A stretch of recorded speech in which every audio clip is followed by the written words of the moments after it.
Hey there, guys, girls, and miscellaneous others. Brokenbriken, or David here, and I've got a page full of notes, so guess it's time for the podcast. This is the first podcast that's not called Two Guys, Two Guests because we're rebranding and reforming a whole bunch of stuff.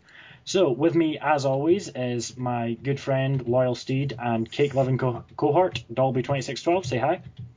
Hello. And we have two people who are going to be dedicated hosts on the podcast. They are the guests of the last podcast, Declan, aka, what is it your screen name is? For pretty much everything, links_lapdance. Yes, the lap dancing links, Declan. I'll never explain that. I'll never ask. And Isn't Bobzil. that like links the body Links spray? are, let me finish introducing people. And Bobzil, aka Hazel. Hi. Okay. So what we're going to be doing this week, we're going to be talking about some video games, as always, and also we're going to be explaining why it's not called Two Guys, Two Guests anymore, probably. Notably because there's not two guys and two guests. Yeah, mostly. Although we will have to rebrand and think of a new name and shit, which is just, oh cool, I got a lock-up pill. I'm playing Binding of Isaac. Please stop playing that game while we're talking. I'm not going to, yeah. David, pause the game. Okay, I've paused it. Pussy whipped. Fuck you. Fuck you all. That's recorded forever. Yeah, I'll just edit it out. And Nope, put you it don't in edit, remember? Fix it in post. Okay. So our first set this week, or from now on, we're going to attempt to have actual segments and shit. That's going to be new. All fancy like. That's going to be a new thing. So yeah, our first segment is going to be what I attempt to have every week, and that is what games have we been playing over the past wee while. However, we're all going to only get one game each, so that I don't ramble on for too long. Maybe you should just call it Game of the Week then. No, we're getting one game each. Yeah, I suppose. Like my game. Yeah, we should have a vote for Game of the Week. Yeah, that's a good idea. Okay, anyway, learning new things as we go. Okay, so we're going to start off with Dolby because I feel like he's going to bitch the most. Dolby, God. your pick for Game of the Week is... This isn't my pick for Game of the Week. This is my pick for bitch about this game the most of the week. And it's about Crisis 3.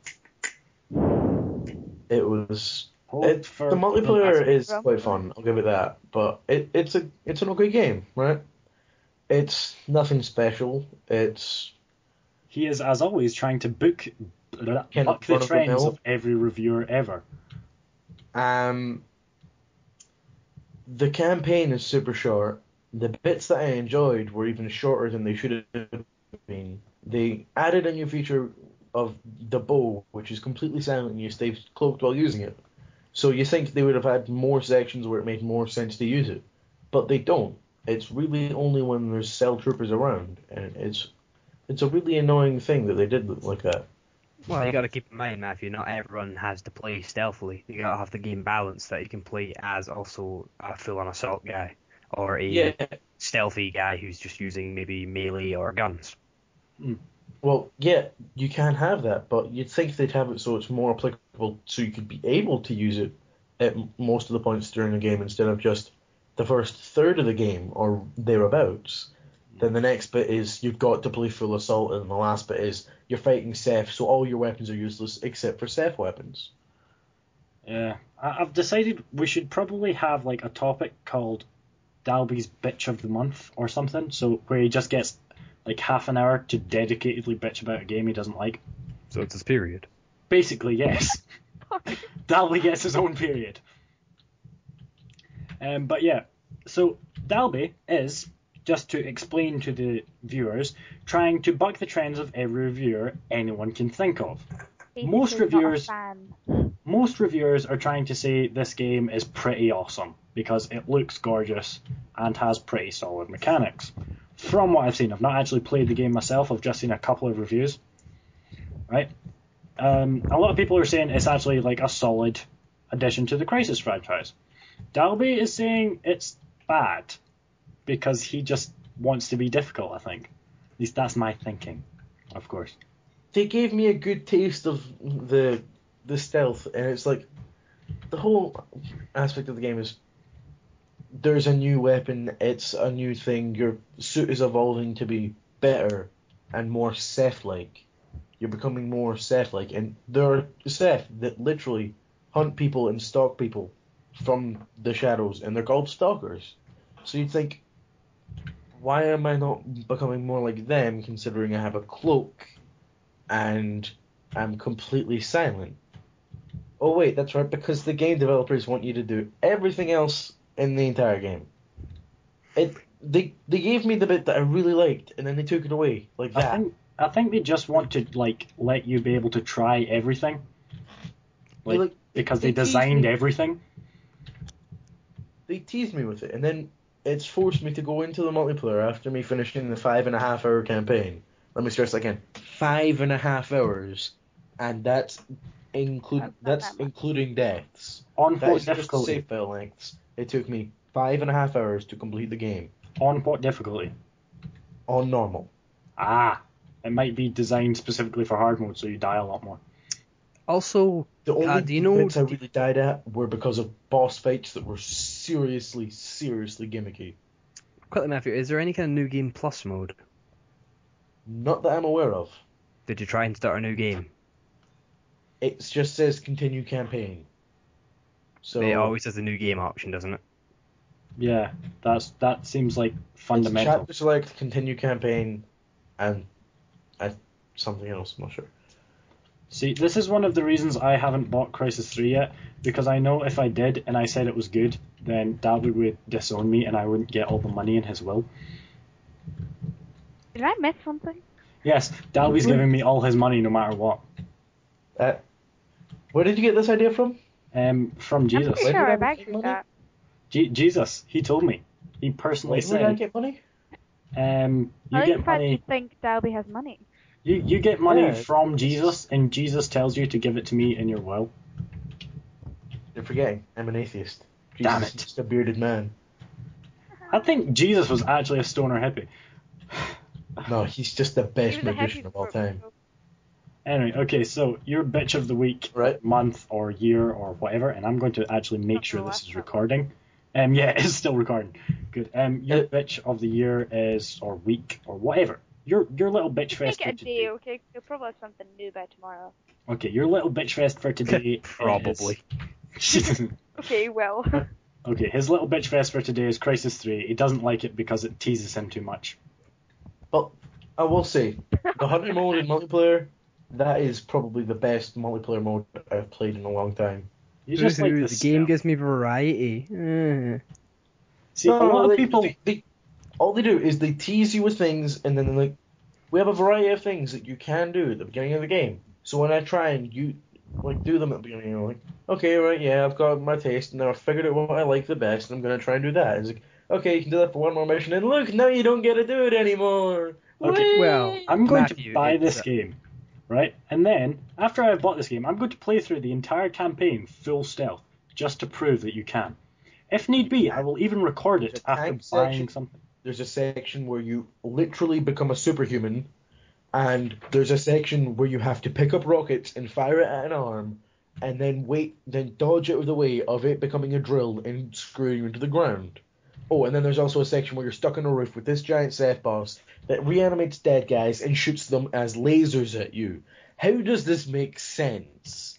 And Matthew, how are you supposed to stealth this boss? It's the Tell future, me that bitch. right now. Tell me exactly how I'm supposed to stealth around this boss without using the superhuman gimmick mode with the goddamn Seth weapons, and using that is the only way to kill it. Because that's really the only is there. You use the Typhoon machine gun or you use a Seth weapon. That's the only way you can kill that thing. Matthew, this game doesn't sound like you have a problem with the game. This sounds like you have a problem with the boss fights. This sounds like Deus Ex Human Revolution all over again. I like that game, except an excellent. Game. Wait, did you just say you liked the boss fight? I liked Deus Ex Human Revolution. It's Deus Ex.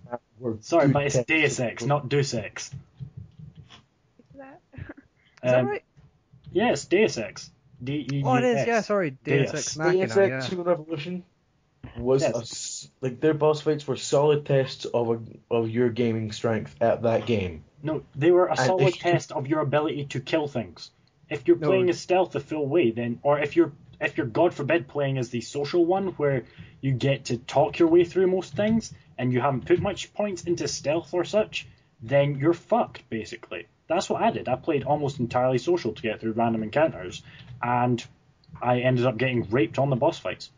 Yeah, you did the equivalent of the original Deus Ex by putting all your points in swimming in poison. Yeah, I put my points into that pheromone detector thing, where you let out pheromones and the guys agree with you, no matter what. They're better for agreeing with you. Yeah. Yeah, Helps you get through conversations. And then I did all this, and then found that for one of the bosses, you have to like throw explosives or something at him. Like I think the first boss, you had to explode him to do any real damage.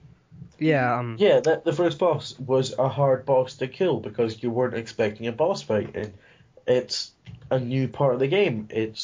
I'm testing how you're getting into the game, and at that point, if you're having trouble with the boss fight, you should start playing the game a little bit better, or go back and play the bits before it. Start playing the game a little bit better.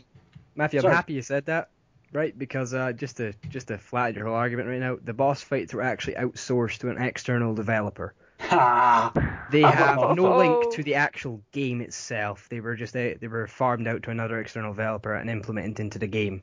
That's why they're shit. And you really do try and disagree with every reviewer, because every reviewer has said the boss fights are crap. I like those. But the game is good. I like those Deus Ex boss fights. It pisses me off that the game had boss fights. I mean, if it's a game based on choice, you shouldn't be forced to kill someone. Even in the first day, it had boss fights, but you could just run straight by them. Exactly. I think I played a little bit of the first Deus Ex. Admittedly, I was about 5 when it came out. Wait, I might not have even been born. I think it came out in like 92. Yeah, it was in the early 90s, I think. But yeah, it pissed it recently. Like I tried to play through Deus Ex. Like I think tried to play through it a week ago on Monday, and it pissed me off so much that I had to kill people, even though I'd been sitting giggling, making people all high on pheromones beforehand. Well, there is one cheap way to get through all the boss fights in the game. If you just put points in your social skills and stuff, and then just invest a lot into the Typhoon missile launcher. Yeah, if you just use the Typhoon, then everything dies. It'll just kill the bosses with no problem at all. Yeah, I ended up using the Typhoon on that stealth bitch. You know the one I didn't you have to electrocute. I didn't properly fight her. I just used Typhoon missiles on her. It felt really cheap when I did it. I was like, I'm not going to do that in the next boss fight. I did that. I used the grenade launcher on the last one because that's what I got like the limited edition where you got the grenade launcher and the hunting shotgun and all that shit. At least I think that's why I got the grenade launcher. But yeah, basically, I just grenade launched it. Yeah, it was a bit weird. All the pre-order bonuses were guns in a game predominantly about stealth and talking. Guys, we've actually moved on to a game that we weren't planning on talking about. Yeah, that we have. Just it is mention like that. okay, we'll get on to the next game because we're getting really off topic. Yeah. Just closing thing about it, I did like the multiplayer for Crisis 3. The multiplayer for Hunter mode is really solid. The Team Deathmatch is not as solid as it could be, but you know, it is still fun. It's a fun multiplayer game. The campaign needs to be should have been a bit longer, and the boss fights were just annoying as fuck. Okay. Right, now, next game we have lined up to talk about is Hazel's, I believe. What one is it yours again, Hazel? Because I can't read my own writing. Dishonored. Yes, Dishonored. For PS3 anyway. I don't play it on Xbox. It's the same game. Yeah, I know, but the controls and stuff are different. Yeah, the control. It's the same story and mechanics and shit. It's basically the same controls as well, with minor differences. But anyway, tell us your thoughts on Dishonored, because we all know Matthews and we don't want to hear them again. Oh, another one he doesn't like. Well, I don't play a wide variety of games, but I quite enjoyed it. I've not done many of the missions. I think I've done like the first 3 out of the 9 that there are, plus a couple of the side quests. But how do you do a couple of the side quests in that game? like just ones that have stemmed off from those missions. I've not spent a lot of time on it yet. Apparently they're like hyper distracting. I don't get distracted that easily. Yeah, just wait till you play Skyrim again. Shut up, that thing's terrifying. No, I quite like the fact that it focuses on the missions, but you have to do the missions, but there's lots of different ways to go about it. Like you can focus on like non-lethal or lethal, depending how much chaos you want to do, and like the endings slightly differ depending on which you choose. That's quite good about it. I don't know, like I don't play many games like this, but for what it is, it seems really interesting, and I would definitely play more of it. Okay. Also, I'd like to point out, next time I see you, I'm going to buy you a pop filter because I can hear a pop filter because I can hear every single breath you're taking when you're talking. That's because the microphone's quite close. Sorry. No, it's just like if I do that, you can't hear it because I have a pop filter. Well, we just heard it. Fuck you. Either way, we're still hearing it. I know, but my point is, it's not as pronounced as it would be if I didn't have a pop filter. For instance, it would sound like this. Exactly. Yeah. But yeah, anyway, off of what we need to buy Hazel for the next podcast. I'd rather not buy Hazel. Slavery's illegal. I really need to... your pimping prices, okay? Because I'm not impressed by that. That was Dalby who said that was my pimping prices. I don't care. It was your name. My pimping prices are significantly better, just saying. You need to represent, bro. Exactly. Anyway, so your thoughts on Dishonored are that it's a solid game. Yeah. Dalby, rebuttal. Let's go. This was his worst game of the year last year. You're kidding me. Not at all. You should have listened to the first podcast. It was his worst game of the year. Like, seriously. It was worse than the War Z. The War Z is shite. But the War Z didn't come out last year, did it? Hey, yep. Yeah, let Dalby talk so I can shoot him down in flames. Anyway, I said it was the worst game I'd played last year. Still, I thought the War Z came out this year. No, last year. It's 2013 this year. It's only been out for 3 months. We're the third month into 20... Oh, right, I get it. But yeah, the War Z is shite, but that's not the point. The point is Dalby's going to be proven wrong by a girl who rarely plays video games. Yes, that's me. Well, you don't rarely play them, you just don't play as much. Anyway, okay, Dalby, give us your reasons for disliking the game. The benefits for playing stealth mode for Dishonored are the way that the chaos rating will be lowered, as Hazel's already said, and the way that it changes how your end game comes out, but also changes things in the game, such as the amount of rats and the amount of weepers you come across and things like that. Mm-hmm. So if you're trying to play through it as non-lethal, you get 10 sleep darts, and you don't get many places to get more. It's really trying to focus you on, like, kill someone, go for it, it'll be fun, rather than play it sneakily, take him out, be very weird about the way you do things. Well, actually... It's more challenging to do it like stealthily as well, though, because you have to think more carefully about how you go about the missions, instead of just rushing in and killing everything you can see. Also, something rather important is that you don't need to actually intercept with anyone. You can sneak by everyone. Mm. You do not have to take anyone out. Yeah, you don't actually have to kill any of the bosses. You can just incapacitate them. Even the guards in that as well. Yeah, that's what Deus Ex should have had. Like, you can choose to poison someone's drink as the first boss, or you can choose to poison everyone's drink, or you can just knock out the guy. I mean, it's a very, in my opinion, it's better with regards to choice than Deus Ex Human Revolution was. Because, I've already talked my piece about their boss fights. Anyway, Dalby, any more bitching to go? Well, I haven't gone very far into the game. I put it down after the bit that I'd gone through. I played through a couple of missions, and I found that the way that the way your lethal killing went around, it was very gimmicky. Like, you can drop someone downstairs, and they'll die from it. And then that's you. Even if you don't even notice you've done it, you're just like, it'll then come up like saying that after they've hit the ground, after you just left them there. Well, yeah, I told you about that.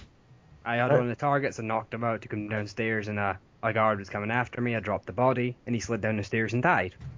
I'm pretty sure if you dropped this someone down the stairs in real life, they'd die as well. I know. No. I was just When this annoyed happens because to me, I hadn't saved. I've been dropped down the stairs many times. I'm still here. I've been dragged down the stairs asleep. When this happened to me, I accidentally dropped a guard downstairs because I got spotted by a maid and she went to go set off the alarm. So I was like, fuck, drop the guard that I was carrying and went to go sleep dart her, right? And I accidentally dropped him and he fell down the middle of the stairs, hit the ground, and I lost my no kills. Well, Matthew, you need to keep this in mind. The non-lethal playthrough, it's only if you're going after the achievement or trophy that you need to not kill anyone. Low chaos ending, it's only a minimum number of people. I think it's about 10 people per mission you can kill. It's not a non-lethal playthrough. That's a challenge. It's an optional challenge. It's just a low kill playthrough. That makes me so happy. Someone just poured like a bucket of water on him. You're kidding me, right? In my head, that's like you've just melted Dalby in lava. Yeah, I played every mission and at some point killed someone in every mission. Accidentally, I was trying to play non-lethal, but it just didn't quite work out, and I couldn't be bothered reloading every time. So every time at the end of the mission, the status report, I'd killed one person, but I still got the best ending in the game. Oh my. Oh. Oh, thank you, Declan. You're my new favourite person. Oh Did you not read the status reports at the end that said low chaos? Oh my god, you've just completely destroyed Dalby's argument for worst game of the year last year. Passed out or something. Probably. Is he still alive? Still here. Well, anyway. Oh dear God. Yeah, you should probably start playing Dishonored again. Yeah, probably should. Yep. I've got it over there in selfie. Dismiss the whole game. I just fixed his opinion, kind of. You gotta love Matthew. Not playing a whole game based on a misconception. Oh, brilliant. I'm so happy right now. Oh, that was amazing. You just like burst his bubble. I genuinely just think we should end the podcast right now, just with Dalby in silence. It's rare. Oh, just you can hear him slamming his head repeatedly against his keyboard. Well, anyway, thank you for talking about Dishonored, Hazel. Oh, Anything thank you else to so share? much. Hazel, if you were here right now, I'd just give you such a hug. I can't stop smiling. Anyway, okay. Oh my God. Okay. Can we cut that bit from the podcast? No editing. If I can't edit out my stupidity earlier, you can't edit out. I can't edit out any of yours. Oh, you stood on your own petard. Sorry, did I miss anything there? Nah, you didn't. Let's go. Anyway, Okay, Declan, what's the game that you've been playing this week? Declan's game of the week is Metro 2033. And but I've heard of this very, very peripherally. What exactly is Metro 2033? Well, I'm glad you asked, David. You're welcome. welcome. Stop talking like a news reporter now. I'm not talking like a news reporter. I'm just reading off the script that I wrote. I kid, of course. I've not actually written a script. I've just written what game you were going to talk about. Oh, I burned mine for heat. Anyway. Tragic. Metro 2033. It is a post-apocalyptic first-person shooter based in the metro tunnels of Russia after the Cold War went bad and Russia was nuked. Okay, the whole zombie post-apocalyptic... Well, I'm assuming zombie? Is it zombie? No. Well. Mutants. Not zombie mutant things, just mutants. Well, that actually sounds quite intriguing, because post-apocalyptic has been, in my opinion, played out a little bit. Like, since Fallout, it's... Well, maybe not since Fallout 1, but since maybe Fallout 3, Fallout New Vegas, I think, it's been a little bit overused at times. Well. But we have got some really good games out of it. Aye. Well, for instance, this one, it was published by the now late THQ, and it was actually I think correctly, it was made by Czech developers. It was actually quite a low budget game, but it's also actually one of the most, fantastic looking games you can buy. Because as it is Metro Tunnels, it's the entire game is very dark, and the lighting system is absolutely phenomenal in this game. Are you saying it looks good because of the lighting, or it looks good because of the locale, or the art style, or what? Honestly, I can't pick a single point apart from the lighting, but the whole game does look absolutely splendid. Like, if you just look at some screenshots of it if you want, it looks really nice. I will literally look up screenshots as you are talking. But anyway, yes, the very interesting part of the game is that it was actually based on books, much like The Witcher was. Witcher is a hard as hell game, but it's good. Yes, and this is actually based on some very popular books out of Russia, called Metro 2033 as well. Okay, I'll admit, this game looks kind of gorgeous. It's the same premise, but obviously the game's about basically the game's about you're someone called Artyom. Right. You're leaving your home station, which all the stations in Russia have now been repurposed into basically just like really ramshackle vaults. And the metro tunnels link all the stations together. Oh. And inside the tunnels, there's also elements of obviously there's the mutants themselves that you fight. And these there's mutants, these mutants look like a combination of Bigfoot, pigs, and werewolves. Yeah, they look more like something of Amnesia than Fallout. Yeah. You know what I mean? Yeah, I actually got Amnesia recently, but I'll not go on that topic. But anyway, yeah, the game also has quite a few supernatural elements in it as well. There's actually elements like when you're in tunnels, there are like people start passing out and strange things keep going on. There are actually ghosts and shadows of dead people from the nuclear apocalypse that can kill you if you touch them. I don't like the idea of being killed by ghosts. Like, you can actually, if you don't have your torch on, you actually can't see them at all. Seriously? So you can just randomly die? Oh yeah, if you're not paying attention, don't have your torch on, yeah, you can just die.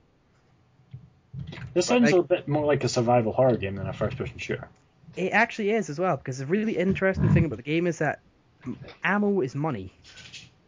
Really? You have a military-grade ammo, right, which is very scarce. That is actually used as money, but you can also fire out your gun to be very high damage, very good bullets, basically. Yeah. If you need an emergency. But it's also your money. It's what you use to purchase everything in the game. But you also get general quality ammo, which is really shitty, but... So it's a bit like... Oh, interesting. But yeah, so you have to be, like, really careful about what you buy. Yeah, and very conservative about your ammo. Like, you cannot just spray and pray. You have to be very careful about how you do it. And also, the entire game... Sounds like the sort of game Dalby would like. I've actually played it. It is a good game. I put it down for other games at the time, and I really need to start playing it again. Again, I have it sitting over there on my shelf, waiting for me to play it. What game don't you have sitting on your shelf? Name a game, and I'll tell you if I've got it on there. S.P.A.Z. Marine. Don't have it on there. Well, that was easy. There we go. Declan wins again. I'm too good at this. Yes. I think Declan is pretty massively beating you in the just general video game podcast Olympics. To be fair, he has seen my shelf of games more than you or Hazel have. I've never seen your shelf of games. I'm frightened of it. I've seen a shelf of games. Bow chicka bow wow. Anyway. Get that one, but okay. Anyway, okay, so... Anyway, yeah. Quite an interesting thing as well is the fact that they also, because it's obviously post-apocalyptic, there's also a gas mask element in the game that, see if whenever you're on the surface or into a chemical exposed area, your HUD gets limited because you have to pull on a gas mask and you have a timer on your watch. You have to change your filters on it and you start choking if you don't have the gas mask on. And so it's not really entirely underground? Yeah, some parts you actually do go up into Moscow itself, but you're more or less basically just trying to get between metros because, well, you can't stay in the surface too long. Well, you wouldn't. It'd be like Hiroshima or something. Yeah, well, the radiation is mostly gone, but there are still quite high concentrations of it. That's what caused mutations. Basically, it's uninhabitable, but you can go through it, if you know what I mean. Yeah. Yeah, but they... Like Hiroshima. Well, Hiroshima is habitable now. Is it? I thought it was like still habitable completely... for quite a few years. Oh, I'm clearly just out with the times right now. Yes, radiation is not magic. It goes away. Oh, yeah. Sorry, I just noticed something I'm quite happy about. Anyway, yeah, Metro's very, very good, actually. The gunplay could use a little work, but there is actually a sequel in the works just now. Like I said earlier, Metro Last Light, which is, I think, actually just Metro 2034. Okay. So if I said I want to buy a game, I've noticed this Metro thing. If I gave you maybe 3 seconds to sum up how good it was on a scale of 1 to 20,000, how good is it? 17,000. 17,000. Okay. Yeah.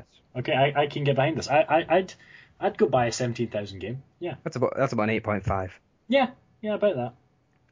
Anyway, okay, so you think it's definitely worth someone walking out their house right now and going to buy it. Absolutely, yes. Okay. Or you can just go on Steam and get it like a normal PC gamer. Yeah. Because definitely buy the PC version of this game. The console is a port and it's 360 only. Ah. And it's not particularly good, as Matthew can vouch for. It's not a patch on the PC version. And the interface is designed for PC, and honestly, you should just stick to the PC version if you can. Just stick to the PC version, okay. It's not particularly well optimized, I don't think, because I couldn't run it on my old system, which was shit, but still, I couldn't even get the game to properly boot. Well, I'm running a fairly beefy system at the moment, so I might just buy it and see if it's any good. If it's on Steam. I was running on Ultra, so. Ah, right. Wow. Advantages of new PCs. Yeah. Anyway, that's enough me rambling about this game. Anyway, yeah, so Metro 2033, definitely worth going out, buying, and falling in love with because it's gorgeous. Yes, and also because the gameplay is good, but don't go in expecting a modern military shooter. Yeah, You're using shitty old Kalashnikovs and revolvers and shotguns. Any game with a revolver gets an extra point in my book. You actually can put a rifle stock, a lengthened barrel, a silencer, and a scope on the revolver at the same time. That gives me a minor gungasm. It's quite amusing to look at because it's the only thing that's left is the firing mechanism and the chamber of the revolver. Awesome. So definitely worth going out and buying them now. Absolutely, yes. Okay, cool. Guess that just leaves me to talk about my favourite game of the week, month, or however long it's been. Skip it. Yeah. Okay, my favourite game.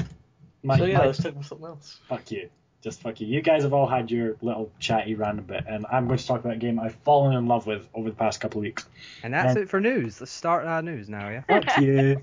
And that's S.P.A.Z, Space Pirates and Zombies and Bounty Hunters. This is a top-down spaceship shooter crazy-ass game. It's confusing, but awesome. If you're into being able to build and modify your own spaceship and murder basically anything you want to after getting enough stuff, then it's definitely a game for you. It is published by someone. It's an indie game. I got it in the Humble Indie Bundle. It's published by Impulse, Steam, Gamersgate, and BMT Micro. Thank you, because I was actually looking for that on my Steam library now. But it's definitely a half decent game. The story of it is you're on a junk heap that is the Earth. Right, the Earth everyone has left. They've found warp gates, and only the poorest of people are on the Earth. And they've built a massive spaceship out of junk called the Clockwork. And there's a resource called Res, and your entire goal of the game is to find and get a massive deposit of Res in the galactic core. It's wait, what? Yeah. You're trying to stick something in the galactic core. No, there's a massive deposit of Res in the galactic core, and you're trying to go get it so you have lots of money. Okay, so it's about some miners. Basically, but it's a lot better than I'm making it sound. I'm really bad at describing games. Yeah, you're not selling this one, mate. See, because when you say space miners, I think of EVE Online. Oh, it's nothing like EVE Online. It's a top-down. You don't actually do nearly as much mining, and the mining is less like mining. It's more like playing. You know the game Asteroids, like the really old one. No, I don't think I've ever heard of that in my life. I really hope or many clones. I really hope you're joking. I'm not joking. I'm being sarcastic. Ah, right, fair enough. But yeah, it's the mining aspect is like asteroids, and you only do that if you've run out of like res, which is it's the equivalent of money in this game, and I completely lost for words. And what you've got to do is it's really massive. Your main goal is to get to the galactic core. However, there is billions upon trillions of randomly generated side quests. Like every sector you go into, there'll be side quests for one of two factions, and each time you go into a sector, your rep with that. What is going on? Something about a kitty. I'm genuinely frightened. But yeah, your rep with each faction is completely like erased each time. Well, it's independent of what you've previously done to them. Basically, if I was in the first sector and I murdered the entire civilian population, then I go to the second sector. The civilian population there will be neutral to me or like me, no matter what I've done in the previous sector. 1 second. Whoever's got a cat and is shaking, can you mute your mic? The cat was me and the shaking was Hazel. Mute them both. Be rid of them, then come back. The shaking might have actually been, my dog is scratching. Yes, David, you should probably vacate him from the room. I will turn down the gain on my mic. Sorry, Hazel, I thought it was you. Hazel, you should slap him next time you see him. Well. But yeah, Not much different from usual. Space Pirates and Zombies, I'm not selling it well enough, but it's definitely worth buying. Like, the narrator is a YouTube personality, so naturally, me being a YouTuber, I'm sort of honor bound to promote it, but it is genuinely a good game. Like, the YouTube personality Total Biscuit narrates it, and his voice is just weirdly soothing. Like, seriously. If you get quite a lot of oral pleasure from it then. That's just creepy as hell. No. A-U-R-A-L. Oral. Oh, right. You got really creepy for a second. I thought you meant O-R-A-L. You dirty bastard. I knew you were going to make that joke, Declan. But yeah. I know you too well. It's definitely worth buying it because the mechanics with regards to fighting are really interesting. Like, you build up your own ship. You build up a whole fleet of your own ships. And, like, you've had your own one, and you can switch between which ones are AI controlled and which one you control. And basically you can set the AI to just fuck everyone up or defend you, or just go off and mine. If you don't really want to mine, and you have a spare like 20 minutes, if you just set your AI to collect and return, then they will go off, they'll mine for you, and you can come back 20 minutes later with loads more res. That's kind of a cheaty way to do it. But is it a bit like continues in any kind of iPhone game? Sort of, I suppose. It's like you can just sit in the one spot. Your two AI guys, if there's no threats nearby, they will just roam off, destroy asteroids, pick up the stuff that's currency, and come back and return them to the mothership. Which, for me, I don't particularly like grinding in games. Like, I'm a massive fan of RPGs, but I hate grinding. Right. I know that's a bit of a contradiction, but... Not really. I mean, Western RPGs actually usually don't have a lot of grinding. True. It's just quite common with older turn-based Japanese RPGs. Yeah. It's like and well, that's not true for every Japanese RPG, but and not every Western one. I mean, Lord of the Rings, The Third Age, that was a grind fest, but it was a turn-based strategy game nonetheless. Yeah. Like, I'm pretty sure WoW's WoW's sort of an RPG, sort of an MMO. WoW was an MMO. Yeah, but it's an MMORPG. Yes, that's what an MMO is usually referred to as. You also get Memorpig. Yes, it's a Memorpig. But yeah, it's Memorpig. So no, it's Memorpig. Just go to sleep. But yeah, if you don't like grinding and you often have a bit of like you often have 10-20 minutes and you're out of res, then this is just really, really easy. Like, Just idle and it'll do the work for you. Yeah, I just set off my AI going and went down, got some dinner, ate my dinner, came back, had like 300 res. So I had enough to build up all my ships again. You start off with like one ship, then you get two, then you get three. And then I've been playing for about 2 hours with just 3 ships, so I'm not sure if it caps out at 3 or anything. So what you're saying is that you go between sector to sector in a mothership, yes? Yes, the mothership. And then you launch out fighters, sort of, or smaller sort of mining skirmish ship things that Not go exactly. You're always controlling one of the fighters, but the mothership, if you transport sector, the mothership will come with you. That's what I mean. It's stationary, like kind of like have you played XCOM? Yes. Yeah, you know, like the Sky Ranger lands and it just stays in one location. Yeah. Yeah, and your guys go out and do stuff. It's kind of like that, yeah. Right. But it's definitely worth it. Like the zombie mechanic, I don't particularly want to spoil it, but it's awesome. Like the zombies, like after you've done something, I can't really remember what. I feel so stupid because I was playing this like 3 days ago. But yeah, after you've done a particular mission, you'll start, you see your first zombie, and it's really, like, they have fucked up ships. Like, they get their own ships, they have their own ship types, and it's your job to basically deal with the zombie infection. Like, Is it sort of, the ship sort of biological masses? Sort of, yes. Like, if you look up some screenshots of it, it's fairly awesome. But yeah, if your ship gets itchy nose. If your ship gets infected with zombies, then you have to like destroy that ship or self-destruct it or something, because you'll get fucked up.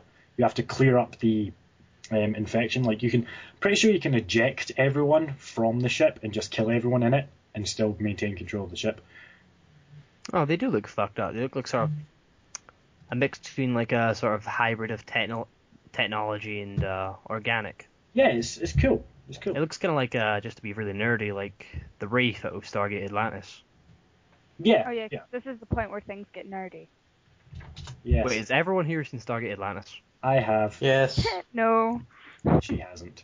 Well, you're outnumbered then. Yeah, but it's a pretty awesome game. Like, if you're looking to go out and play a top-down space shooter, then this is the only one I know of, and I would recommend it to you wholeheartedly because it's really fun. Like, I've ploughed, I think, let's see, how long have I put into this game?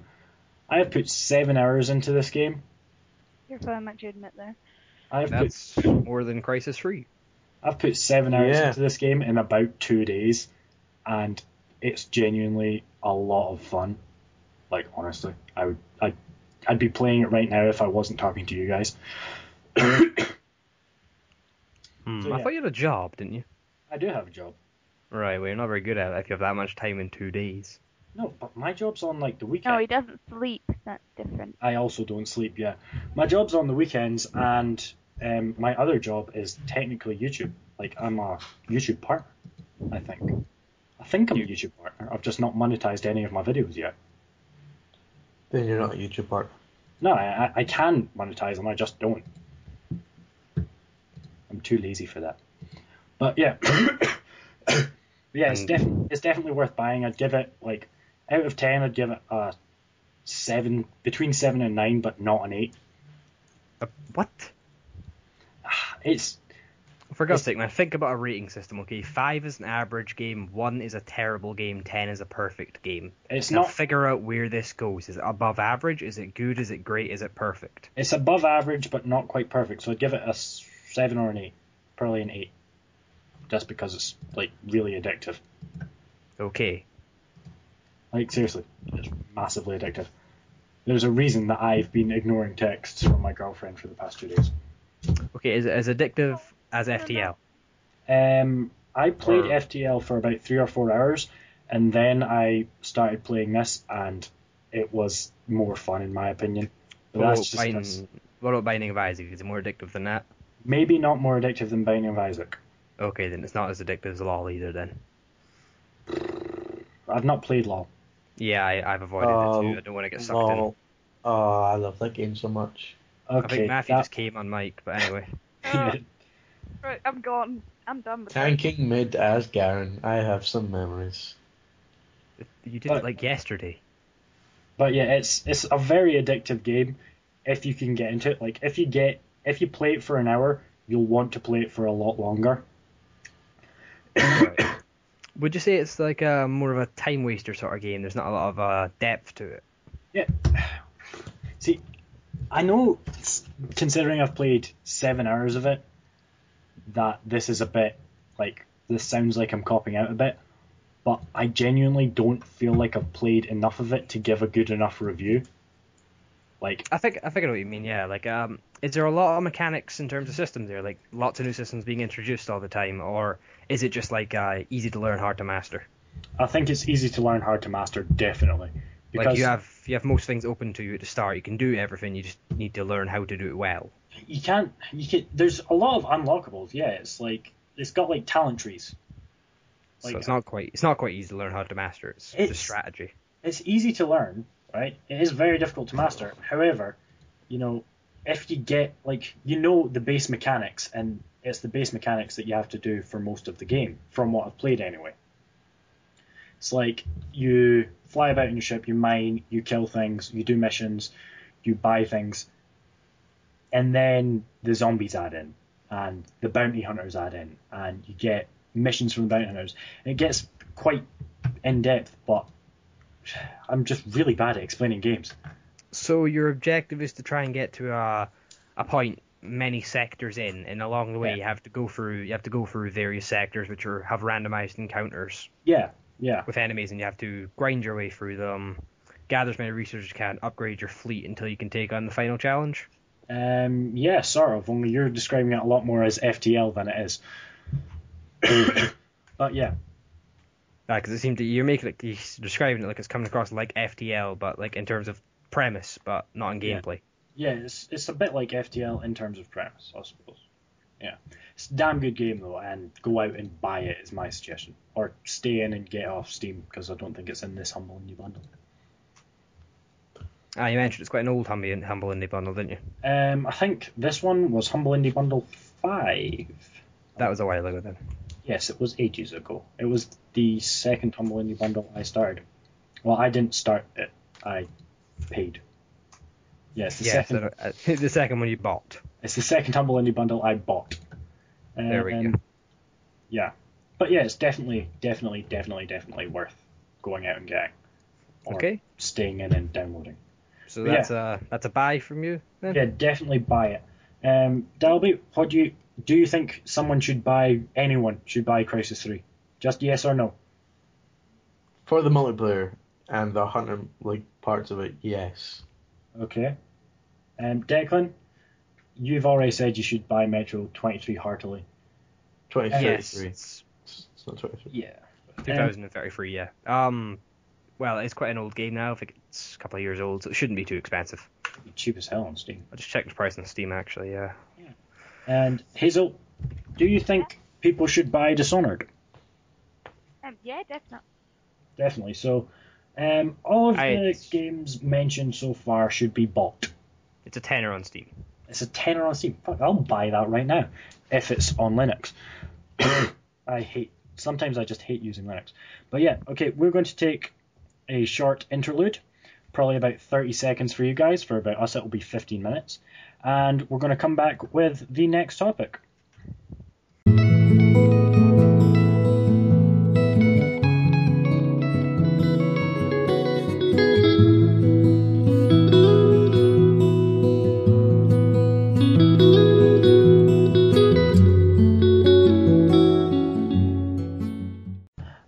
And we are back. I hope you enjoyed that little bit of musical interlude, assuming I remembered to put it in. I really hope I did. Yeah, I hope you enjoyed it. Now we're going to talk about some gaming news, because we awesome that way. And this particular segment is going to have a little bit of additional fun for us. Since Matthew is oddly in love with League of Legends, there's nothing odd about it. It's a great game. League of Legends is awesome. We're going to give him exactly 1 minute to tell us all the League of Legends news he can from the past week or so. You do realize how fast this is going to sound, right? Yeah, I know. We're going to give him exactly 1 minute. I'm going to put a timer on my computer, and you're just going to have to take my word for it or look at the time on this or whatever.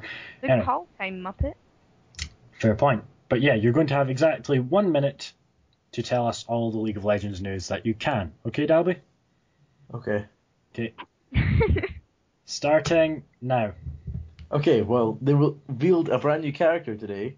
Zac, he is called the Secret Weapon. He's a Hexchem-fueled secret weapon. He is new to the field of justice. He has 5 abilities. His passive ability is Cell Division. It's a unique way of health regeneration. When he gets hurt, he leaves blobs of health around, and they'll try and reform over a short duration. He gets Stretching Strike, which is a high damage, long two-handed punch. He's Unstable Matter. He can make himself explode and do AoE area of effect damage to the nearby enemies. Elastic Slingshot. Zac is immobilized as he charges a dash toward the target location. The range of Elastic Slingshot increases up to a cap as Zac charges the ability. Zac then fires himself towards the target location, damaging and stunning all near enemies upon landing. Now that sounds like a fun ability, but my favorite so far about this character is Let's Bounce. Zac bounces up And the you're air. done. Oh, damn. That was fun. I'm gonna applaud the fact that they introduced a character that heals by mitosis. I'm quite impressed Dalby got as much in as he did, while still remaining relatively coherent. You know? Well, you know what he's like with putting things in his mouth. Ha! Has to get a sex joke in there somewhere. That wasn't a sex joke. What was it? Oh, awkward. I'm slightly more afraid now. What exactly has been putting in his mouth? Nah, I'm fucking with you. I hope it was. Yeah. Anyway, okay, so Dalby's news about League of Legends is they've added a new character, which seems actually relatively interesting. And he's a ranged area of effect character, so all Actually, you it's not a players. range area of effect character. So No, now you're Why done, you? Dalby. Dalby, you're done. Yeah, you're done talking about League of Legends. So if you play League of Legends, be sure to look out for that. Yeah. Okay, next we've got some relatively awesome news. Well, at least in my case, it's relatively awesome. From Hazel about an upcoming game, which I'll let her talk now. Yeah, there's meant to be Saints Row 4 is planned to come out next year. I think it is. I'm excited. You know, I did tell you this year. This year. You know what? I wasn't paying much attention at that moment. Evidently. Yeah. Yeah. We had Declan look up the news for her. You know? But yeah, Saints Row 4 coming out. It's exciting. It gives me millions of gamergasms because I loved the previous one, and the one before that, and the one before that. I think he liked it because of the penetrator. Yes, it's entirely because of the penetrator that I like that game. It's not just that. It's purple. Yeah, I love the color purple. He also likes giant floppy penises that can be wielded as baseball bats. Hey, I'm an easy man to please. Yeah, you are the one who suggested. Yeah, I'm itchy. I'm itchy now. Looking forward to the 23rd of August, 2013. Is that when it comes out then? Yes. Then yes, I'm looking forward to the 23rd of August. I'm looking forward to that more than I'm looking forward to my birthday now. It's not close enough to Christmas for me to get you that. Oh crap! I just realised I'm not wearing my necklace. But yeah, so Saints Row. What is it actually going to be called? Is it going to be called Saints Row 4 or Saints Row? Saints Row IV. Ah, that's quite cool. They could do a lot of plays on words with that. I think. Like what? IV, as in you get shot so much you need a constant IV. Ha! That's one joke.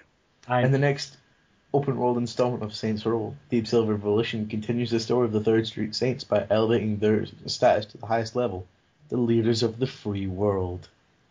They also have superpowers. Oh, this makes me so happy. In Saints Row 4, the head honcho of the Saints has been elected the presidency of the United States. I want it now. Yeah, the thumbnail for this is them doing the pose from World War II, where they all lifting the flag up on top of the hill. Oh, that's wonderful. That makes me so happy.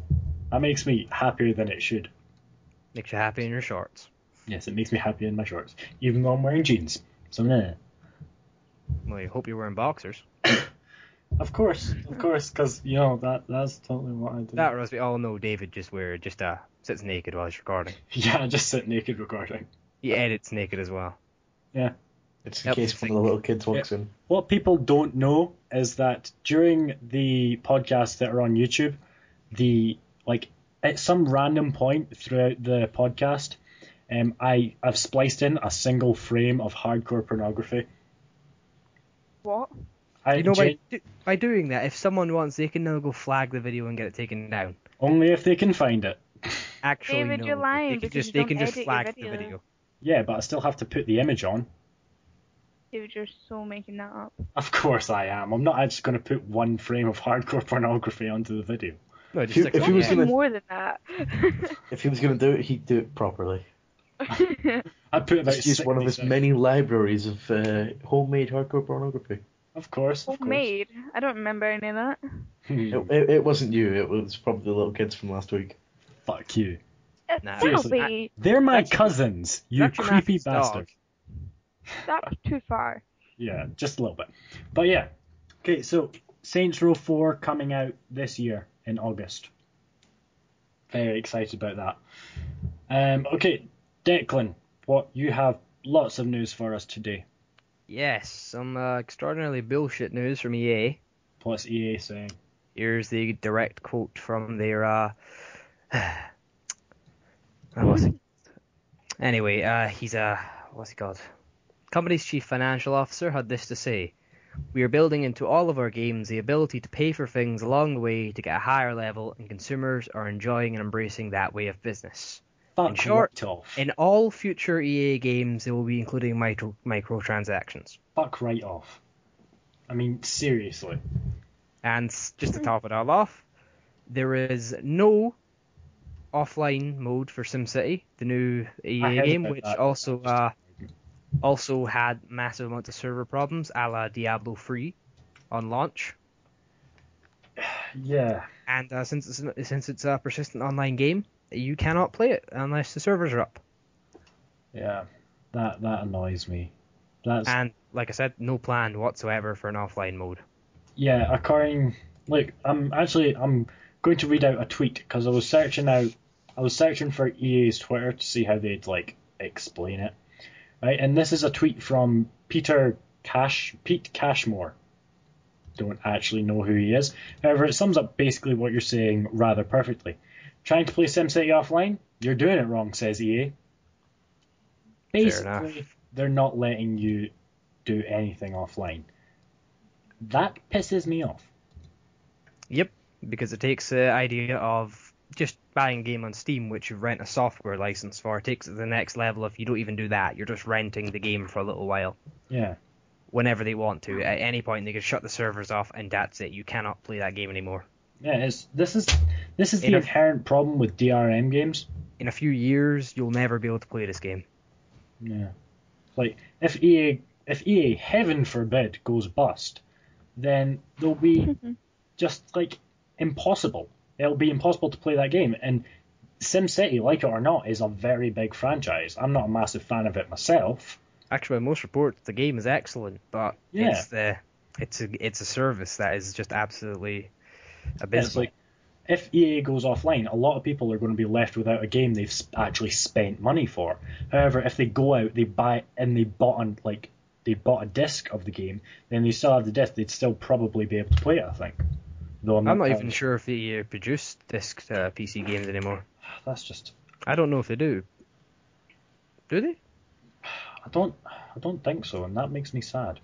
You know what the weird part about this all is? That if you were to get a pirated version, you could probably play that offline. Yeah, but it's gonna, because of the way they're doing the DRM, they're basically having the entire game on servers. Yeah, it's always online. Yeah, you have to connect to a server to get in, just like any Battle.net game. Yeah, they're claiming that it's to make it a lot easier on your processor, so your processor has to do a lot less work because all the calculations and such are being done on their servers, their big beefy servers. However, it's also a massive anti-piracy thing, and like it or not, this will not be pirated anytime soon. It won't be easy to pirate because of the way they're doing the DRM. Actually, I doubt that. It will probably be pirated in no time at all. Well, anti-piracy stuff actually never really does much. It just puts barriers in the way to consumers. The pirates will eventually get the game no matter how hard you try. Okay, Declan, how long do you think it'll be before it's pirated? I give it a month. Okay, 1 month from now, right? We will go back to this and see if there's pirate copies of SimCity 5 out. 1 month, SimCity. Right? Because I think it won't be pirated in a month because of the way they're doing it. Because everything's being done on EA. Well, I think pirates are just going to do this in spite because of how much bullshit this is. Yeah. I mean, look, hackers brought down the PSN. True. For 3 months. True. And we killed Osama bin Laden doing it. Just saying. Like, it's amazing what people can do when they're not playing video games. That is the most overused joke recently. I know. Just saying. But yeah. You should be ashamed. I should. But hey. We cured AIDS without a pope. We've not cured AIDS. Yes. They cured Yeah, we did. We cured an African child of AIDS when there was no pope. It was less than a month without a pope. You were told about this. I was there. Was I? I don't... Yes. Less than a month without a pope, and we managed to cure one African child of AIDS. Oh yeah, because the Catholic Church has just been a beacon of hope and scientific progress. I'm not saying that the Catholic Church are actively impeding. Like, I'm not saying they're helping, rather, the spread of AIDS. Or... No! They are actively impeding it. They discourage any form of protection, which just further spreads. Okay, please let's not go into a Catholic Church debate. Please. Yes. They don't prevent, further spreading of it, but they do contribute a lot of money to research and to other forms of treatment as well. For and people the priests that do also have fuck AIDS, little boys. Ah, dude, why did you have to say that? Because the Catholic Church let's just separate podcast and church. Yeah.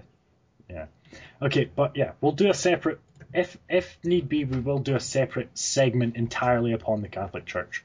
I'd rather not. I don't want to be anywhere near the Catholic Church, especially not on top of it. Funny. I'll upload it as a second video and everything. But anyway, yeah. So basically, EA, you're being dicks with this whole thing. It's really annoying because I remember playing EA games on the original Xbox.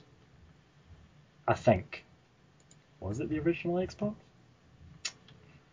Crap, I'm going to have to look through my games now.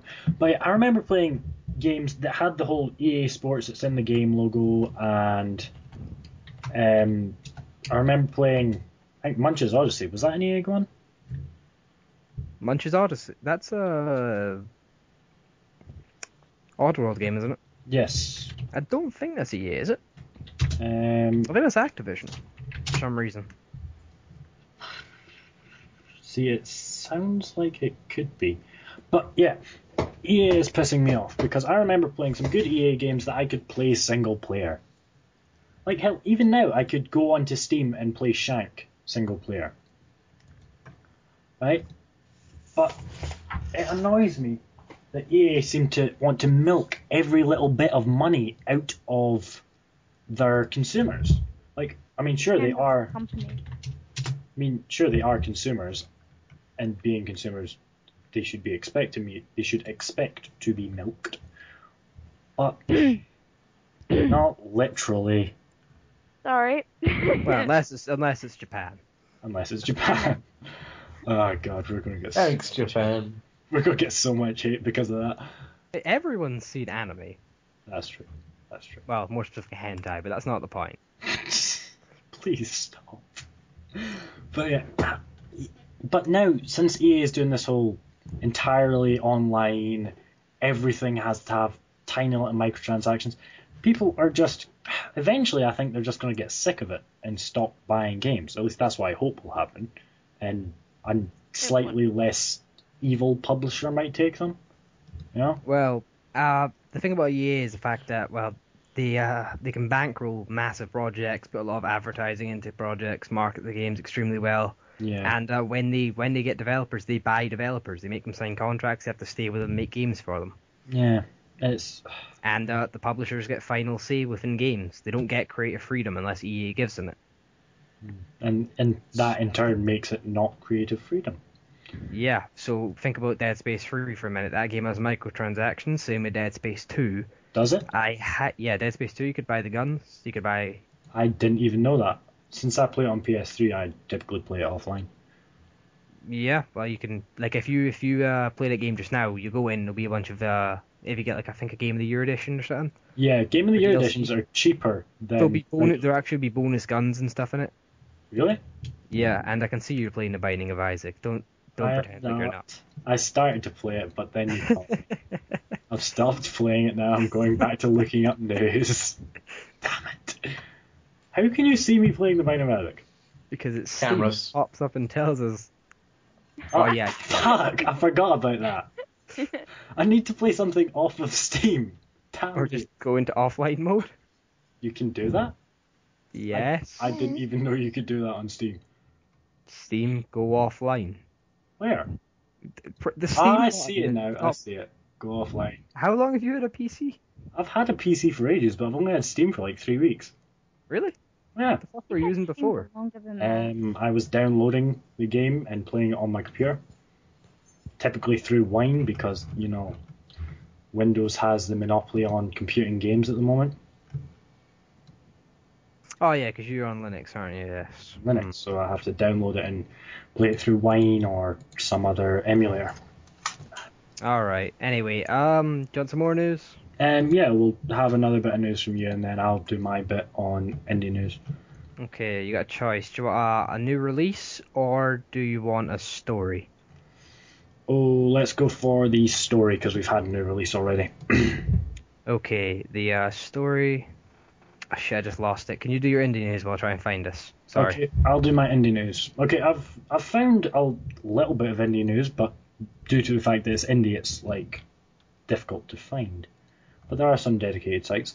I've found this thing. It's for those of you who don't know, there's an indie game called Skullgirls. At least it's. I don't think it's an indie game yet. I think it's in Kickstarter. No, Skullgirls has already been made, hasn't it? Has it? There is a Skullgirls game. I'm pretty sure. Yeah, I'll just search Kickstarter to make sure. But yeah, Skullgirls.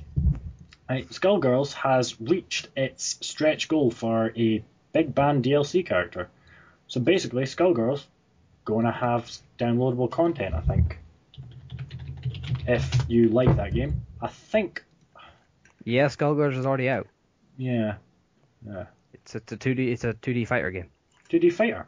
Oh, I was confusing Skullgirls with something entirely different then. Yep. Wait a second, I'll double check if it is. I'm pretty sure it is. Yeah, because I remember seeing... Wait, I might be confusing Skullgirls with Skullface.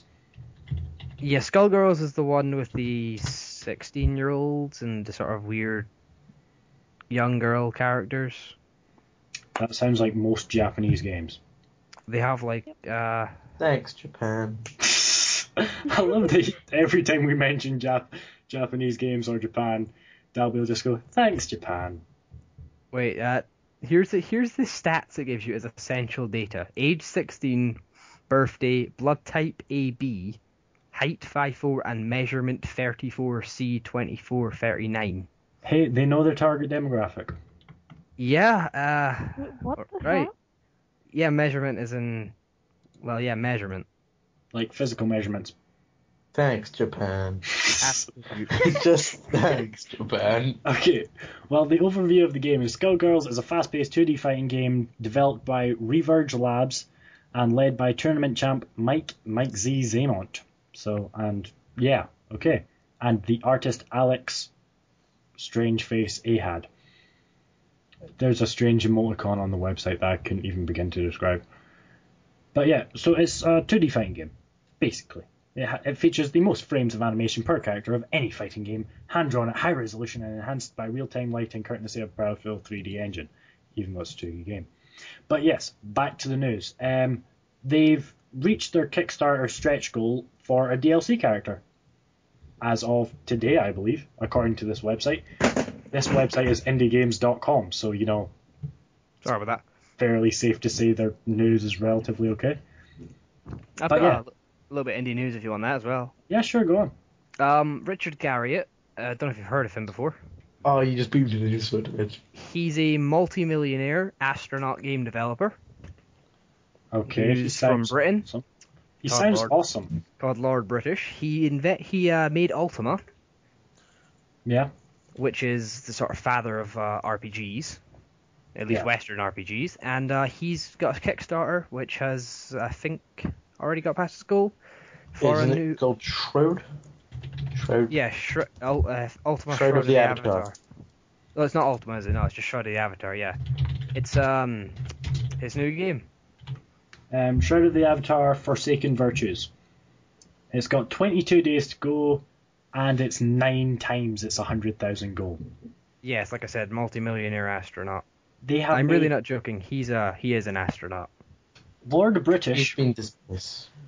Lord British returns to his fantasy RPG roots with Shroud of the Avatar, harkening back to his innovative early work. Yes, he stopped game development 15 years ago, went to space, and came back to develop games. Okay, his aim was his aim was 1 million. Sorry, he's not quite reached it yet. His aim's 1 million. He's got 907,000, and it's still got 22 days left. Yep. But might he possibly make it? And who thinks that he'll just bankroll it anyway with his money? If need be, I think he would bankroll it. I doubt you'll need to anyway. Yeah. Yes. Some of these rewards actually seem pretty cool. Don't be suckered in. I won't. But I might donate just for the rewards because some of them look pretty cool. You have no money anyway, do you? That's a fair point. I don't get paid for like 2 weeks. Yep.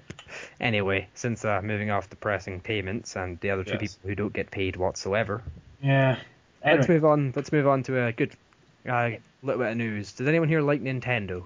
Oh, of course. Nintendo are my old friends. I have the Super Nintendo just downstairs.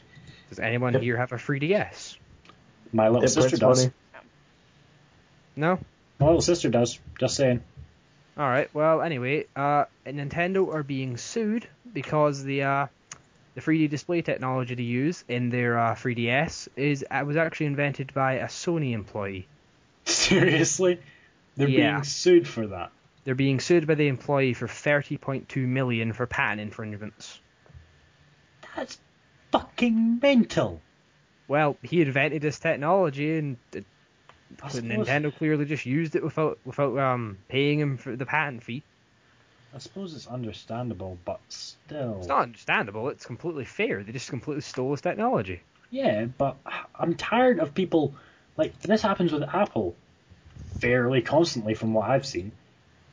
Yeah, but that's because people actually have legitimate claims, and the big companies. I mean, Apple sues people constantly for so-called patent infringement.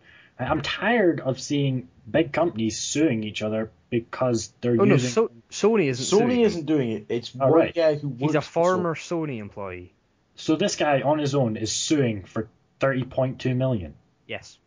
I don't think he'll get the $30.2 million, but they probably will just settle a court for a rather obscure, insane amount of money. Yeah, a lot of money, but not quite 32 million or 30.2 million. It's gonna be less than they made from using it though. So. Of course, I mean, hopefully give them it and then get shut up at it. Yeah. The 3DS actually sold very well, but in related news, the Wii U has actually had some rather dismal sales lately. That's because the Wii U is not got terribly good games on it yet. I think the word is not yet. It doesn't have very good games. Like I said, Rayman Legends. It's still got Bayonetta 2 as its, selling point for hardcore gamers. Yeah, I'm quite excited about Bayonetta 2. I'm tempted to buy it just for that. Yeah. It turns out that the lawsuit's already happened, and the guy actually did get $30.2 million in damages. He got fuck. That's mental. That's US dollars though. All right. That's less mental, but it's still mental. Like in Britain, that's still about 20 million. I mean, seriously, I could have 1 million and live quite happily for probably the rest of my life. Well, assuming inflation and stuff, like not including inflation and stuff. As of December 31st, Nintendo has sold 29.84 million 3DS units. Meaning Tomita believed he was owed $292,432,000. And he goes 30.2.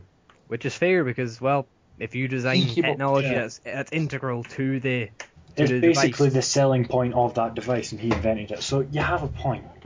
yeah, but it's still mental.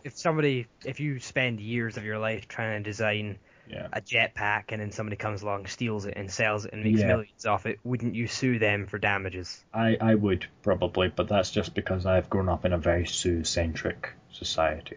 And you built a fucking jetpack. Yeah. But if you can build a jetpack, you can build a death ray to kill that person.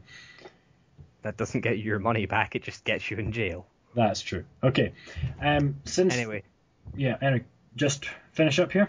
Or say your bit of news? Right, were you going to say something? I get the feeling Declan was going to say something, I started talking over him. No, you didn't. Alright, I didn't. Okay, cool. Well, we're going to have to wrap up there because, we're going to have to wrap up this segment there because it's like 20 to midnight. So, and also Hazel has to sleep and stuff. But for you guys, once again, it'll just be about 15-second break. Okay? Yeah.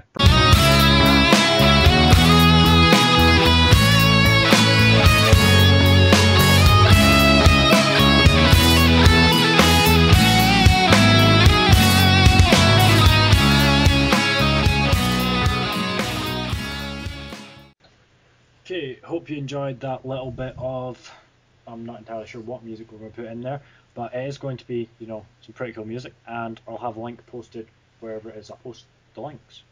Not entirely sure. But yeah, this is just going to be a little bit of a end segment that myself and Matthew are going to add on to the end of the podcast, just so that you can hear why we're changing from 2 guys, 2 guests, why we're adding 2 new hosts, that sort of thing.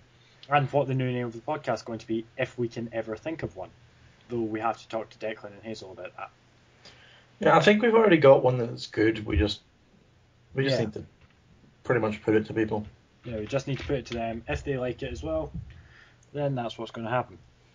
But yeah, basically, the main reason behind us being unable to, the main reason behind us changing from 2 guys, 2 guests to whatever it is that this podcast is called now, it'll probably be on the title, is because I think we might have started a bit too big too fast. Wouldn't you say, Dalby? We bit off more than we could chew with the 2 guests every episode. Yeah. We're rapidly running out of people to ask. I mean... Yeah. It's not like we know famous people. Yeah, like, Grammy's the biggest person we could really got on. We don't have a big fan base. We can't keep asking people. It's easier to get 2 people who are available every week, and then when someone big wants to be on it, or we can get someone big on it, then we can get them on as a guest. Yeah. So, hopefully, we will have guests in the future. It's like, we're not removing the entire concept of guests from the podcast. We do intend to have guests on occasionally, just like not every week, because that would just be exhausting and impossible. Yeah.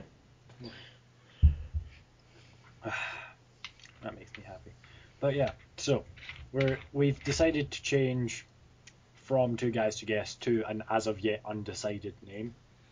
The other factor in the reason why we chose to change now is because we're getting a website, and Yes. we didn't want to commit to having 2 guests every episode for 2 years. Yeah, we have to have the website domain name for 2 years, and Well, that's how long we're renting it for. So yeah. So once we've, we're going to name itchy ear. But yeah, cool. We're going to, once we've named the podcast, we're going to buy the domain name for the website, and we'll start posting the podcasts up there. In fact, this might be the first podcast on that website, but probably not. Yeah, well, I think we'll probably just put this one on YouTube, and just when it's up, we'll let you know. Yes. You will not be left in the dark about what's happening. Yes, because we're awesome that way, and my feet are cold. But yeah, so basically, having 2 guests on every week was getting a bit too much of a hassle, and we were rapidly becoming exhausted trying to find them. I mean, we often left it to the last minute. I mean, Yeah. Declan was literally asked before the first time we went on about 2 hours before we recorded. Yeah. Whereas I'm pretty sure Jack at that time, he'd requested like a week beforehand to be on the podcast. Yeah, he requested a set like the day after the Rami episode went up. Yeah. So, if you're listening, Jack, thanks. You are the only person who actively requested to come on. Yes. And you actually requested to come back on, which was nice. That's nice. But we're not having guests for a wee while. Oh, we might actually. I'm not entirely sure how that's going to work, how the whole guests thing is going to work. Like, we might have the occasional person who we like on or something like that. Yeah. Yeah. I mean, the amount of effort I put into trying getting Rami on was a lot. Even though I do know him, it still was. Yeah. We actually had to expend energy into trying this. And, while I'm happy to, like, put as much effort as is possible into this, it's kind of exhausting because, like, I've recently started studying. I've realized this magical concept, studying. It's called for my hires, like my higher exams. So I'll have to put. David. Yeah. Turn your level down a bit. Oh, sorry. A little bit. Is that better? Nope. Oh, fuck. Yeah. How about that? That's better. Okay. Yeah, but I've recently started studying for my higher exams, so I've not been able to put nearly as much effort into this as I would have liked. Like, this is something that I've wanted to do. Like, a podcast is something I've wanted to do for about a year and a half now, and I've really wanted to do it. And once we started it, I had to start studying for higher exams, which means I couldn't put nearly as much effort into it as I wanted to. But we are going to keep doing the podcast. We just have to change the name, rebrand, and get the 2 awesome people on. Yeah. Yeah. And we picked Declan and Hazel for the tasks because, well, Declan was up for it. I mean, he's up for everything, as is Hazel. Yes. Yes. Just. I'm going to tell her you said that. She'll slap you. That'll make me happy. But yeah, we picked Declan and Hazel because they're both gamers. Like, I know it doesn't seem like it, but Hazel does actually play plenty some of games. She plays an average. She's the equivalent of Frolls on our podcast. Frolls? That's a throwback to the Sarcastic Gamer days, which is now Big Red Barrel. Ah, right. But yeah, Frolls was a guy on the PSN version, the PlayStation podcast they ran, and he did not play games at all. Like, he played games once in a blue moon. No, she does play games. It's just like she doesn't play as much as we do, so it seems like she doesn't play any. But she's not like quite the gaming addict we are. Yeah. Yeah. But yeah, she's still a laugh to have around, and she's a mate, so it's good. Yeah. It's all good. Did you know you're not on Steam at the moment? Yes, I did know this because I'm not logged into Steam at the moment because I'm sitting in my room on my Mac. I'm not going to be on Steam unless I'm playing a game. Ah, I'm on Steam like constantly. Just I leave it on my computer. It noms up all my bandwidth trying to download updates. I'm like, no, fuck off. Sucks for you.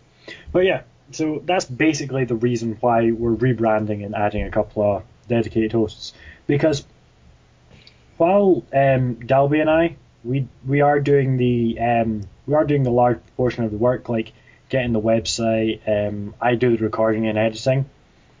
Like, we do the proportion of the work. However, Declan, he's been searching. He's really helpful. He looks up all our news. He keeps us on topic. Sort of. Hazel can be a bit frustrating at times, but she is a lovely human being and quite fun to talk to. Yeah, she keeps us from getting too sociopathic on the podcast. Yes, she stops us being complete and utter horrible people. Yes, she's like our conscience. Yes, she's the podcast. She's our version of a podcast social. She's the tiny blue angel person you'll see on the shoulder.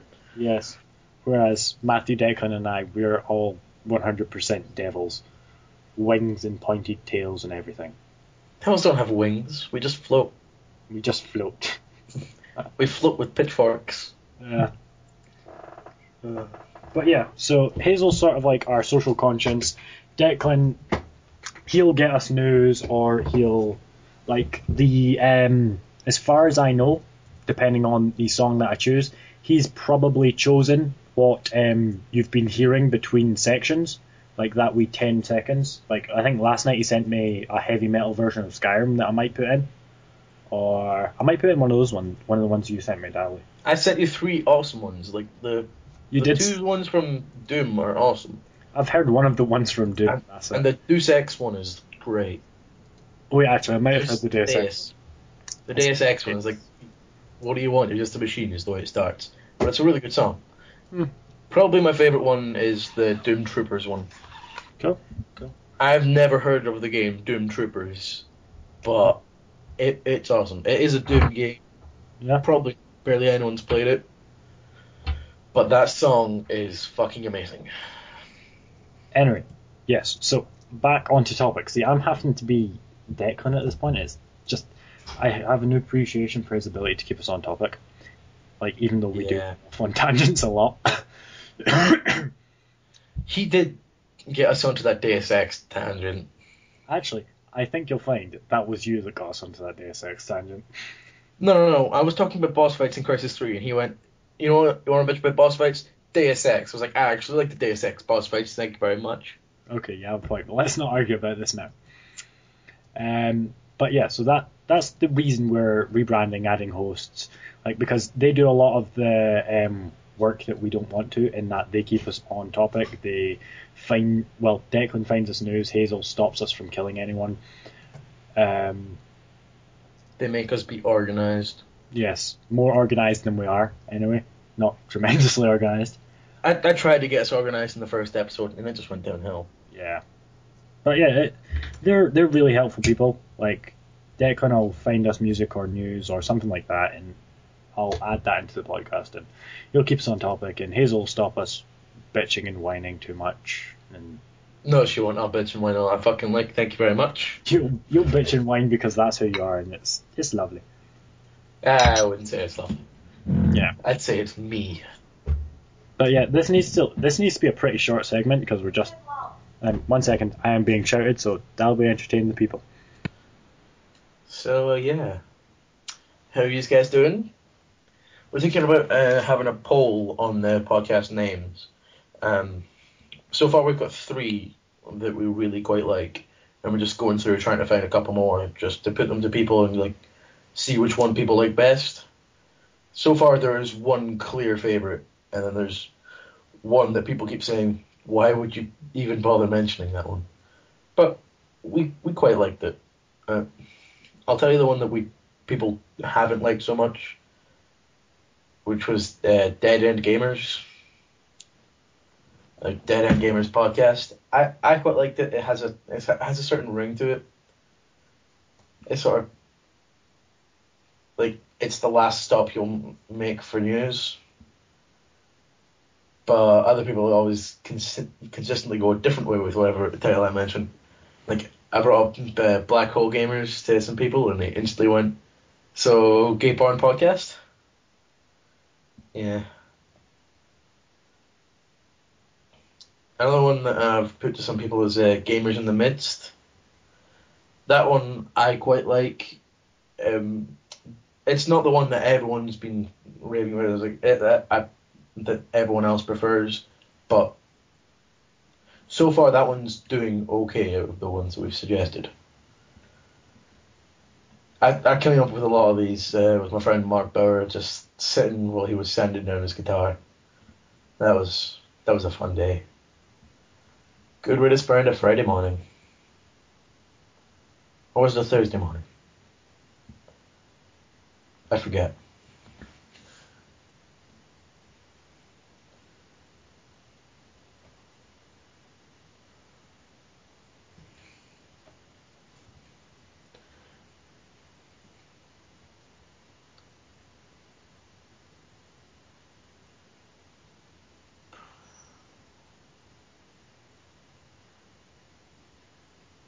Someone just came on Skype. I wonder who it is.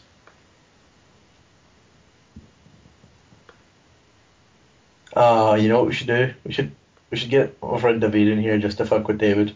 See if he notices he's on.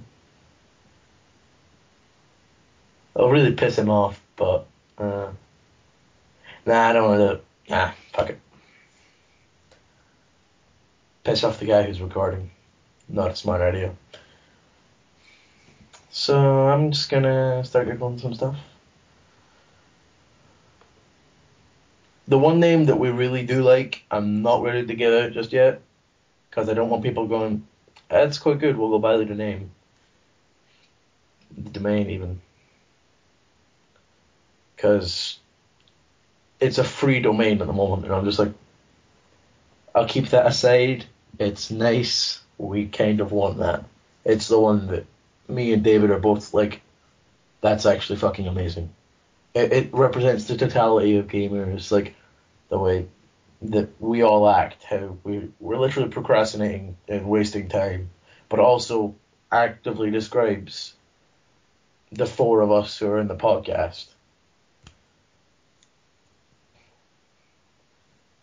Even though we can't it doesn't technically fit us because we're doing a podcast, which is a sort of irony in the way it is. There's multiple levels to this name. I really like it. I'll wait till David gets back to share it with you. I'm back. Well, that was quite good timing, actually. Had to teach Mom how to use a phone. I've just finished telling the audience about 2 of the 3 names. I have not mentioned the name that we are quite favoured at the moment. Okay, good. Because it's a free domain and I don't want anyone taking it. Sweet. Okay, what 2 did you tell them? I told them about Gamers in the Midst, the one that was our previous favourite until we came up with the current favourite. Yeah. And I also told them about Dead End Gamers. Yeah. I quite like that. It's like sort of the last stop for news you'll make, because it's where it all is. If you can't find it anywhere else, we'll have it. We'll try to anyway. But yeah, this has to be a fairly short segment because we've just started tacking it on to the end of the podcast. So yeah, if you want, we can wrap up now. We have been recording for about 25 minutes. Do you want to actually tell them the name? No, we don't want anyone just going off and buying the domain name. I mean, I know it's not likely considering our viewer base, but still. Okay, right. Well, we'll keep it under wraps for now, and we hope you like it. Mm-hmm. Because once we've bought it, and there's no 2 going back. years. But yeah. Okay. As always, you can follow me at Brokenbriken, at Brokenbriken on Twitter, and my YouTube is youtube.com/Brokenbriken. Dalby? You can follow me on Twitter at KemNibby. It's probably better just searching for Dolby as Dolby Surround Sound.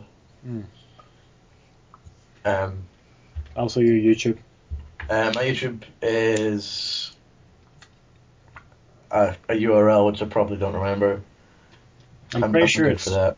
I'm pretty sure it's youtube.com/Dolby2612. Yeah. Yeah. So yeah, and you can still follow the podcast at 2guys2guests, and you can still email us at 2guys2guests@gmail.com. As far as I know, those will be remaining for the time being until we do get our new website. Yeah, and until we do change the name, those will stay the same. Yeah. And after that, we will tell you what it's changing to and where to send your emails afterwards.